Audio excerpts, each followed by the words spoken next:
tant que xulóowul ak maçon ce projet maanaam sortiwul wala bokk. Mais en réalité moi je suis donneur d'ordre, j'ai mon argent, je n'ai même pas de communication directe avec le maçon.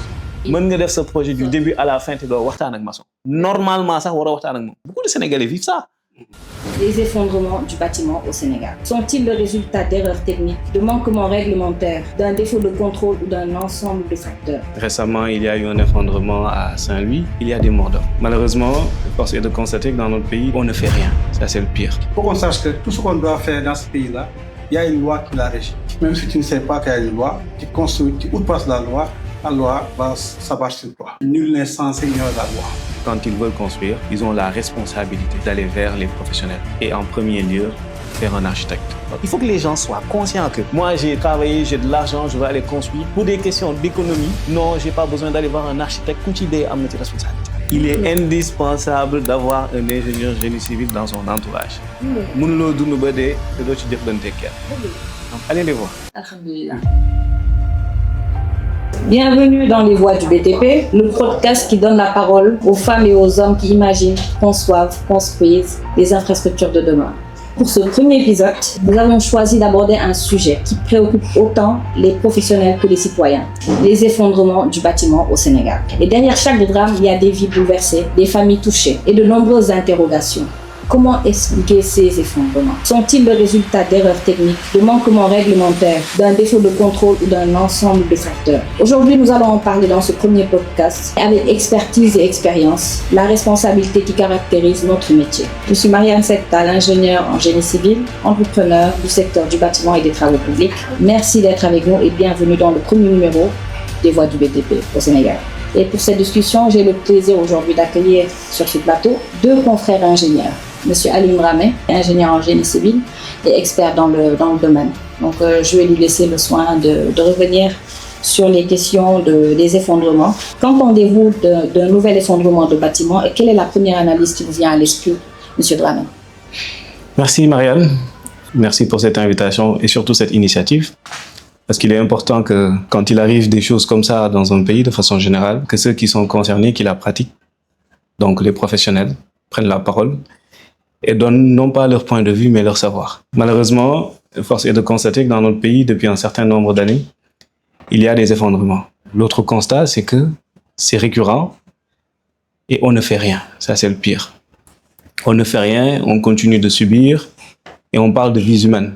Récemment, il y a eu un effondrement à Saint-Louis. On parle de 5 morts.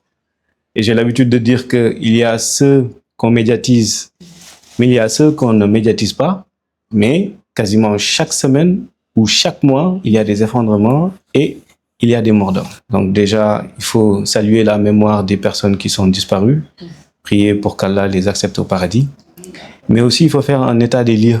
Parce que cette récurrence nous alerte tous. Et il est de la responsabilité en premier des acteurs qui composent le secteur de la construction, mais aussi de la responsabilité de l'État qui doit gouverner, contrôler, surveiller et sanctionner quand il le faut. Mais on ne peut pas non plus ne pas appeler la responsabilité des usagers. Les usagers, c'est les donneurs d'ordre. J'ai ma maison, je veux construire, je vais voir quelqu'un, un professionnel ou non, pour qu'il fasse la construction, l'autoconstruction, on en parle. Mais aussi des gens qui habitent, des populations de façon générale, qui de temps en temps passent dans un immeuble, voient quelque chose qui les alerte et ne font rien. Donc, c'est une responsabilité collective de chacun. Moi, en tant que professionnel, je m'en désole parce que je pense que le Sénégal fait partie des pays qui forment le mieux ses ressortissants. En génie civil, on en a parlé. Nous, on a été à bonne école il y a 20 ans. Et je crois que dans notre promo, on était au moins une cinquantaine, 2 ou 3 classes. Et chaque année, on a formé des centaines et des centaines d'ingénieurs. Ça veut dire que les professionnels ne manquent pas ici. Est-ce qu'on fait appel à eux quand on construit? C'est ça la question qu'on se pose. Si la question est non, il faut qu'on s'arrête là-bas. Si la réponse est non, il faut qu'on s'arrête sur ça. Parce que déjà, la première cause, quand je suis malade, je vais voir un médecin. Si je suis pas guéri, ou si le médecin me préconise des médicaments et que je ne les prends pas, je ne peux pas accuser quelqu'un d'autre. C'est d'abord là où il faut s'arrêter. Je crois que le premier constat, c'est qu'effectivement, si on fait la cartographie des effondrements qui arrivent souvent, la plupart, en tout cas la majorité, ce sont des bâtiments qui ne dépassent pas R+1, 2. Donc, pour la plupart, ce sont des bâtiments qui sont en autoconstruction. Quelqu'un, moi, j'ai mon argent, je veux construire, je vais voir quelqu'un qui fait la construction. Il arrive qu'il y ait des effondrements sur des bâtiments au-delà de 2 étages qui répondent à une certaine norme ou dont les maîtres d'ouvrage sont des institutions privées, publiques. En général, la remarque, c'est que sur ces bâtiments-là, la réglementation est respectée. Les normes de construction sont appliquées et les étapes de la construction aussi sont suivies. Donc, on pourra répondre de façon efficace à la question de savoir pourquoi il y a des effondrements et ensuite essayer d'apporter des solutions sur ça. Quelle est l'analyse, M. Dramé? Donc, sans plus tarder, je vais laisser à mon cher Domouba et confrère, M. Seck. C'est le directeur technique de ICOS. Ibrahima, qui est un éminent ingénieur également, un directeur qui est au front, qui est sur le terrain et qui n'hésite pas à mettre la main dans la pâte éventuellement pour régler des problèmes d'urgence technique. Donc, M. Seck, par rapport à la même question que j'ai posée à M. Dramé, qu'entendez-vous par ces fréquences d'effondrement et cette récurrence dans notre société? Bon, d'abord, vous remercier par rapport à l'initiative de ce podcast-là, présenté mon confrère Alioune, mais aussi par rapport à cette problématique-là, on constate que c'est malheureusement devenu récurrente.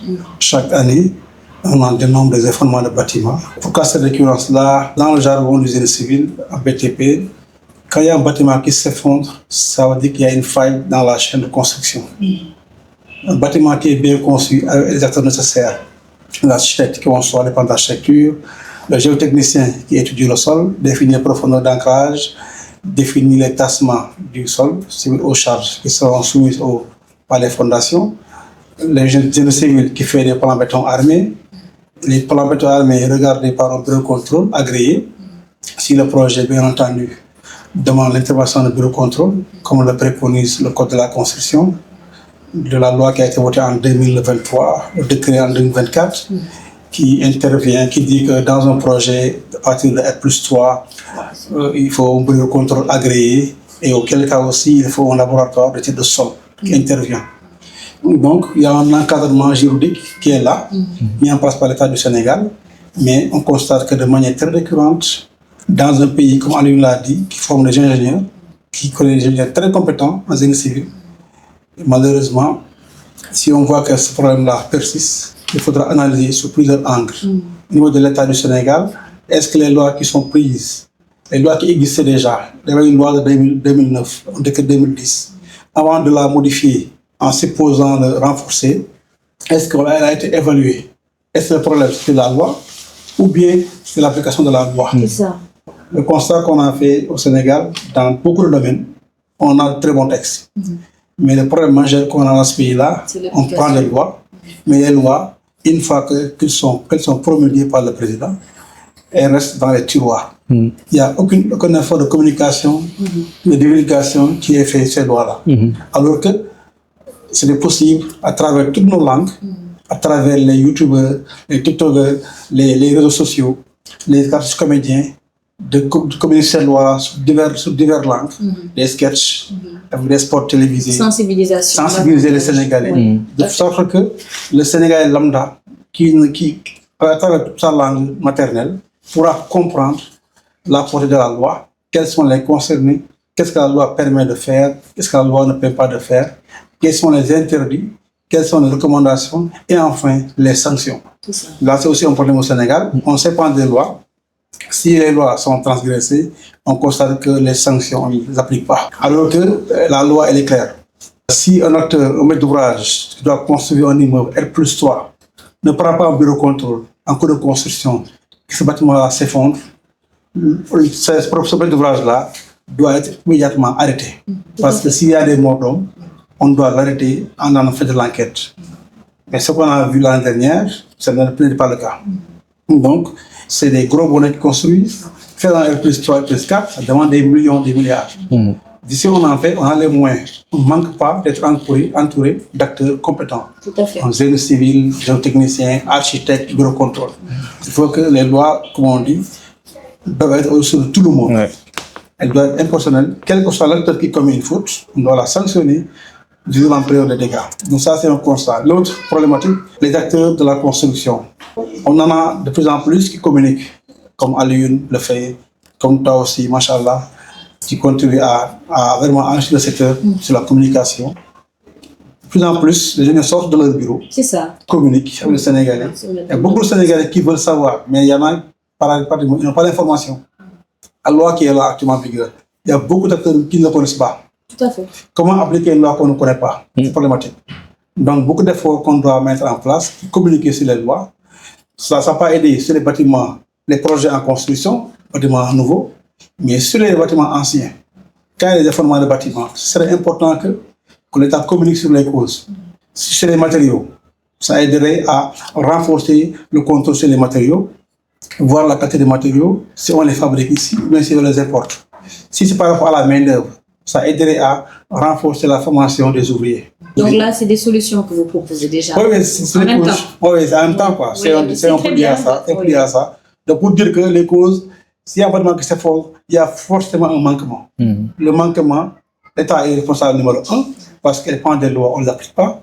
Mais aussi le maître d'ouvrage qui construit, mais qui ne s'entoure pas des experts, ingénieurs ou des personnels nécessaires de qualité, non seulement pour la conception, mais aussi pour l'exécution. Je ne suis pas d'avoir un technicien de Bac+2 dans un chantier pour suivre un projet R+4, R+5, R+6. Il y a de l'expérience aussi. Il y a aussi l'administration. On a beaucoup d'ingénieurs dans l'administration, mais ils ne sont pas terrain. Il y en a beaucoup qui sont administratifs. Ils savent faire des offres, faire des termes de référence. Beaucoup de TDR qui sont copiés-collés. Qui ne sont pas adaptés au projet. Tout à fait. Ils choisissent des matériaux sur lesquels il est clair qu'on ne pourra pas les avoir au chantier, mais ils les mettent sur les plans, sur le dossier de CPTP. C'est problématique. Donc, beaucoup de conséquences après sur la qualité des travaux. Tout à fait. Et les dégâts futurs qui, malheureusement, on constate en s'en désolant, en priant pour le repos de l'âme des 5 victimes de l'effondrement de Saint-Louis. Mais aussi, il faut qu'on prévienne. Parce que c'est la période avec l'hivernage qui est là. Avec le Magal qui se pointe également. Le Magal qui se pointe. Donc, il y a beaucoup de problématiques qui font que c'est un débat qui est ouvert, pour lequel on doit agir rapidement. Parce que si on ne fait rien, malheureusement, ça va revenir et on va encore se retrouver dans les plateaux télévisés à en parler encore et ça ne sert à rien. Très bien, je pense que vous avez déjà commencé à donner des pistes de solutions, mais on va revenir vers vous pour que chacun d'entre vous, mes chers confrères, que vous me donniez 4 pistes de solutions et perspectives pour prévenir ces effondrements. Parce que ce que je retiens déjà dans ce que vous venez de dire en fine, c'est l'expérience. Des fois, c'est le manque d'expérience. Des fois, c'est le manque d'encadrement. Tout à l'heure, vous l'avez dit qu'on oblige à ce qu'on ait un bureau de contrôle au-delà d'un chantier qui fait 3 niveaux. Mais j'ai entendu Alioune dire sur l'une de ses interventions à la RTS, est-ce qu'il ne faudrait pas que les permis de construire soient accompagnés de plans béton armé? Ça, c'est des pistes de solutions. J'aimerais que tu en parles et que tu définisses davantage des solutions. Oui, tout à fait. Je crois qu'il faut d'abord appeler la responsabilité de celui qui veut construire. Parce que, comme on dit, l'enfer, c'est les autres, c'est facile. Mais moi, quand je veux construire, il faut que je sache quelle est ma responsabilité sur ce que je fais, sur les ordres que je donne à des gens, sur les gens qui travaillent sur ce chantier, surtout après la phase exploitation. Quels sont les risques que je cours à vivre moi avec ma famille dans cette maison ou bien à louer cette maison ou cet immeuble à d'autres gens? Le maître d'ouvrage, qu'on appelle dans notre jargon, nous, c'est borom kër gi. C'est-à-dire moi, dama am sama xaalis dama bëgg tabax pour dëkk wala je veux louer, je veux construire pour investir, peu importe. Je suis moi le maître d'ouvrage, le donneur d'ordre et je suis celui qui finance le projet. Sa première responsabilité, c'est d'aller voir un professionnel. Le premier professionnel à qui on s'adresse, c'est un architecte.